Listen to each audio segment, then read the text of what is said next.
Hello and welcome to Japanese Craft Beer Reviews. Today I'm here with Al in Japan. Hello, Al. Hi, good to be here. And Al and I do reviews occasionally together, and I always enjoy it because he has a lot to say and it's on the mark always, especially with his tasting impressions. He really has the vocabulary for describing a beer in detail. And Al, what are we going to look at today? Well, we have something that's kind of unique, and that is, it's from Two Rabbits. Two Let's see if Rabbits we can get that Brewery, over on here. located in And Omihachiman. yes, and we did a little bit of a road trip actually and came across these. These are from kind of a unique, I don't say collaboration, but done maybe under the sponsorship of La Collina, which you can see written on the side here. La Collina is a maker of cakes. They make this German style Baumkuchen, which is made on a horizontal spit, We'll and put a, it put I'll try to put a layers on picture it. of it up here right now. Or Yeah, in the that would be video. great. Okay. Got a Yeah, picture I of will it. put a picture in. Okay. And okay. Okay, say no more. All right. So yeah, it Yeah. is. La Colina is a kind of interesting spot. What do you think about it, Alan? It's a tourist, Well, what we call a tourist trap. yeah, tourist trap, definitely a tourist trap. So there are signs for it, and if you're driving up around Omihachiman, you might pull off the side of the road and see this uh, tourist trap. It is kind of impressive from the parking lot. What you see is, what you're going to see is probably looks like Hobbiton.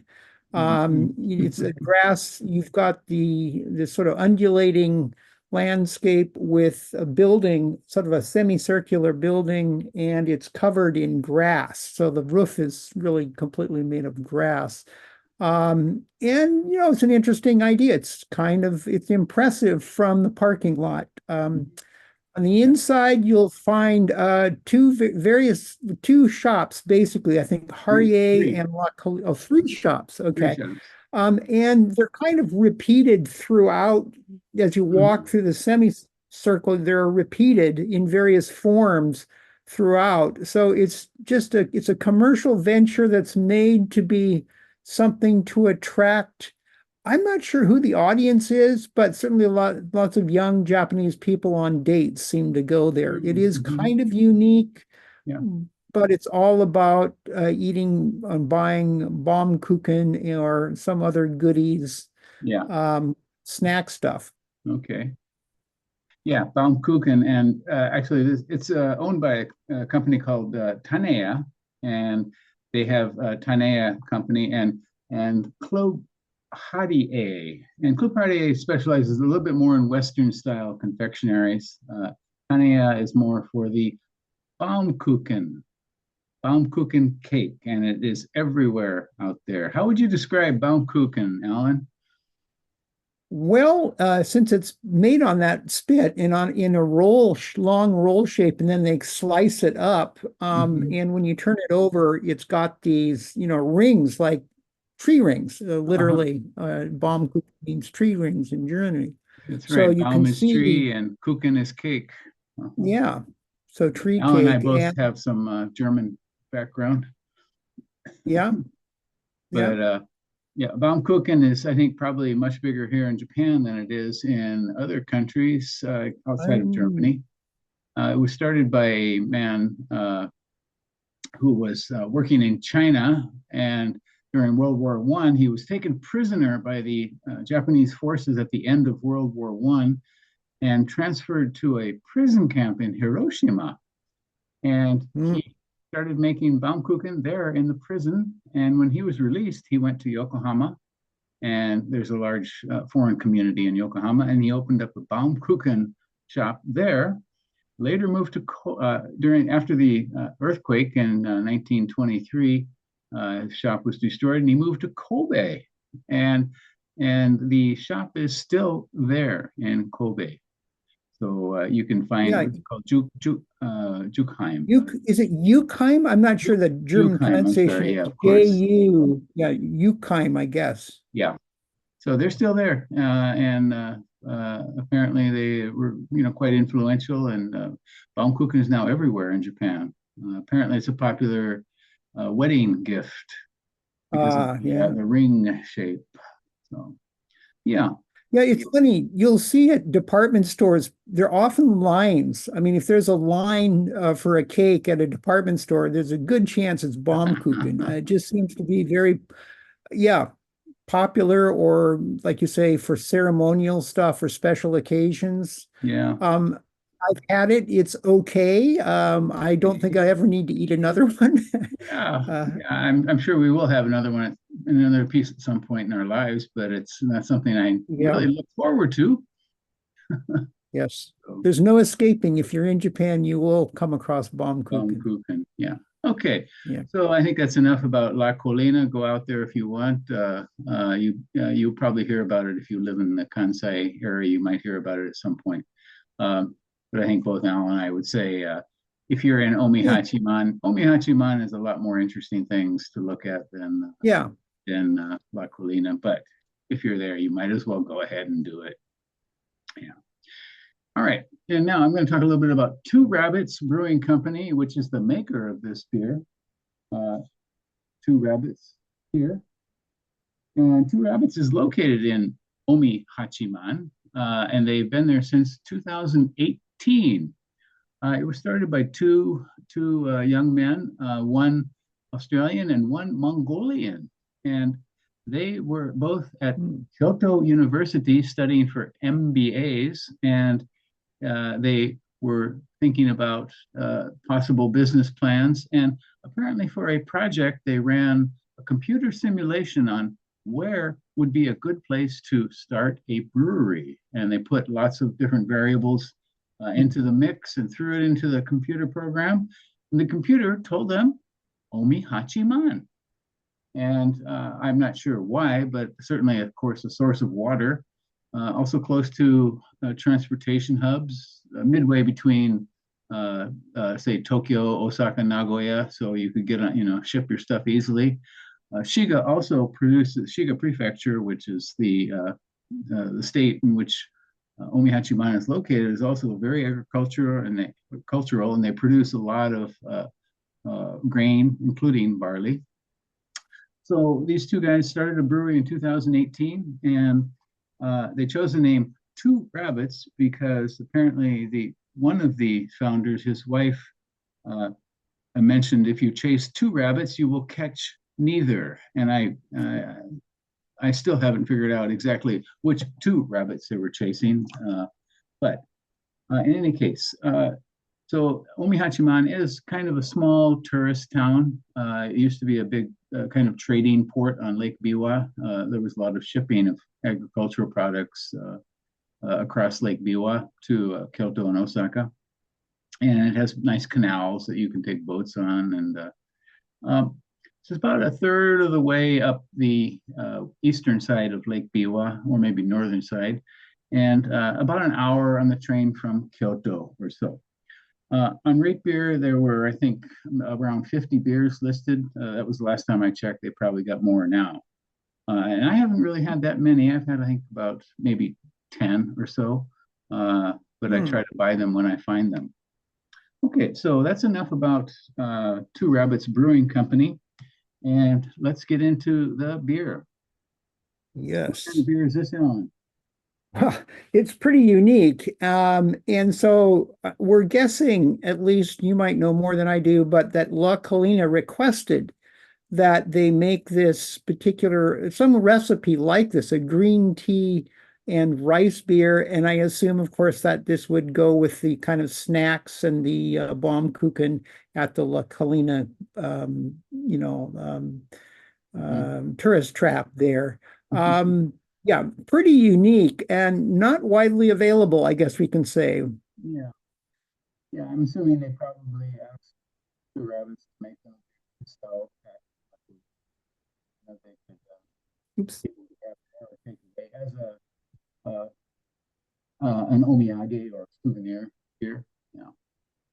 So this is a pale ale, which has been infused with rice, and it has deep steamed tea and brown rice tea, and also glutinous rice. It's sticky rice. So okay. Kind of rice that's used to make things like mochi, for example, rice cake. And that is local Shiba. It's called Shiga Habutamochi rice. So it does have both. And of course, rice lagers have become quite popular these days in the Western, certainly in the Western areas. Many people feel all Japanese beer is rice lager. Of course, that's not true. But it's become a style now. A very light kind of lager. But this is not lager, it's an ale. It's a green tea ale. Great beer. Only one rating when I checked, and that was from 2022. So this beer's been around for a little while. And that was at 3.7 out of 5. Untapped, there were 16 ratings. And the average is a bit higher, 3.42. So it's 5% alcohol by volume. Do not know the IBUs. But so we're expecting some tea flavor here for sure. And perhaps a light body. I don't know. Can we get into will it be green?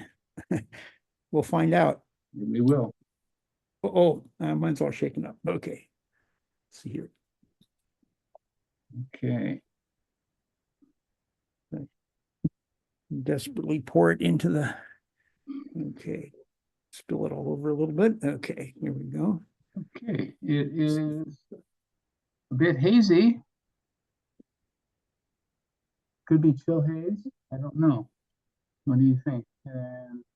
Well, wipe this off a little bit. Yeah, it's slightly hazy. Yeah, that's okay. Medium gold color with a bit of a frothy white head, maybe a finger or so of foam. Yeah. Okay. Oh my. What do we got here? Oh, really aromatic for sure. It is. Okay. I like the aroma. I do too.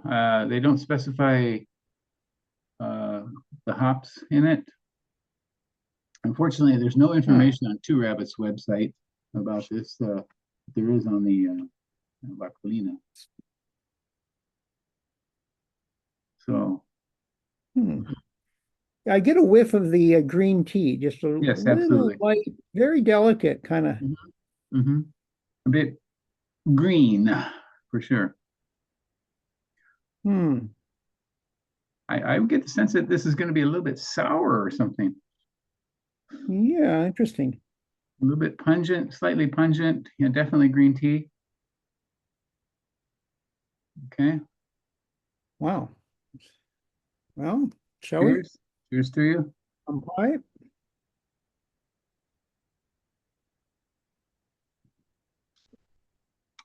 Oh, my. Not what I was expecting. Okay. That one demands a second sip there. Just it's very different. It's not what you'd expect. They say it's a pale ale. I'm getting a sense of a kind of a blonde ale. I don't know. The malt character is coming very out. Pale. Very pale. Definitely some. That one's in. Okay. The cat. Yes, the cat is kind of the producer of the program here. Yeah. What the cat wants, the cat gets. Cat always wants, gets what cat wants. Okay. Yep. Yeah, there you go. And so what do you think here? Yeah, well, amazingly aromatic. It's impressive just how aromatic this is. Yeah, you get the malt. I mean, it's sort of a floral hop malt, light tea, or like it's not at all vegetal. You could do green tea. There's always the danger of if you were to boil green tea, it would turn into a sort of vegetal Yeah. mess, but they've avoided that. Mhm. I don't know if it'd be rice or not, but yeah, there is something. There's a kind of very light sweetness that could be coming from the malt or the rice, both. I'm not sure. Yeah. Sweet rice, glutinous rice. It almost makes me think of a lager as much as a pale ale, but Mm. I'm wondering if Yeah. it's German hops, some light German hops or something, but Light noble maybe hops, perhaps. British. Yeah. I don't know, British or German. Yeah. This is different. I mean, it's just, I don't think I've had a beer quite like this. Hmm.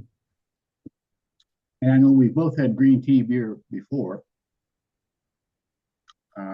It's the palate is unusual in that it starts off as a very mild kind of balanced flavor, and then it takes a real sharp, sort of a sharp turn. There's a bitterness really kicks in about the middle. And I'm assuming that's the green tea influence, maybe. But I would guess the green tea is complementing the bittering hop. yeah, they're both unusual. It's unusual. It's very unusual. I don't know how to agricultural. Yeah, very dry. I mean, which is a good thing, I think, if if you have to deal with Japanese summers and warm Indian Absolutely. summer, it's kind of been a long, hot, even autumn here. Yeah. Well, the aroma, I think, is a real hit. Is the success for me on this guy. Yeah. No, this is quite interesting, I think. This is a beer I could have more than one of, I think. Absolutely. Yeah, I can see how this would work. At all. Yeah, this would actually work with something sweet because it does have the bitterness there. Yeah, this would work as a good food beer in general, I think. Yeah, I'm kind of surprised. I wouldn't say it's not like an easy beer that's just automatically delicious, but it's certainly it's kind of intriguing. I have to admit, it's well made. I have to say, there's no, it is very well made. The aftertaste is unusual. It's not like like it's got a definitely a long bitter sort of aftertaste, a mixture of maybe the green tea and hops going on there. Yeah, it's still there. I mean, the aftertaste, lightly, light umami kind of thing, or saltiness. I'm not sure what that is. I don't think they included anything like that, but that's a bit of a surprise. It's not something that I don't think I'm not sure it'd be a crowd pleaser, but it would be. I would have this with a meal or something, and it'd go fine. I think this would be a very intriguing beer for craft beer novices in Japan who say this, pick up the green tea, pick up the rice, and you could have this with a meal. Absolutely. Okay, so overall, how would you rate this one? What number would you apply to this one, Alan? Wow, that's a really tough question, I think. I think as I wouldn't say it's my favorite style of beer, but I would say just on kind of try to be objective about the quality and how well it's got a long finish. It's very aromatic. It's got some flavor development and change from the beginning to the end. So I'd be rating it, I don't know, 3.4 to 3.6 or something, somewhere in that range. Maybe higher, maybe up to 3.4, maybe. Yeah. Out of 5. Yeah, out of 5 on the rate beer scale kind of system, right. Which is it's okay. I think it's better. I think it's better made than it's certainly much better than any commercial beer that pretty much in the large majors for the most part. I would agree with that. Yeah. For sure. The flavor profile, I think, is maybe kind of unique, and that's where if you like a bit more bitter flavors, really dry finish, slightly, bitter finish. Yeah. I think you might definitely give it a try. I think you'll like it. Yeah, I would agree with that. I think Alan and I will both give this 2 thumbs up. Not big thumbs up, but certainly it's something you might want to look for. But once again, it's called Green Two Rabbits, and they don't really. I mean, their label is just here on the side, made for Collina, but it's Two Rabbits Green Tea Rice Ale. It's a pale ale, 5%. And as far as I know, you can only get this at La Collina, so this might be a reason to go out there. Yeah, this would be if you're there, you might pick it up. It's kind of in the main store. Just go straight into the central area, and the first store you see, right, on the shelves, probably. Right, the first store on the go straight ahead into the center of the. Yeah, And don't forget to make a nice little gift, and I think that's what it's. That's the whole idea. Yeah. Okay, well, let's wrap it up. Yeah, check out the Hobbit door. Thank you very much, Al. All right. And everybody, hope you will subscribe to the channel, and please leave Al and me a comment. We would love to hear from you. Any green tea beers that you've tried, successful or unsuccessful? Yeah, certainly. Thank you very much. Take care, everybody. Stay healthy. Bye-bye. Yep.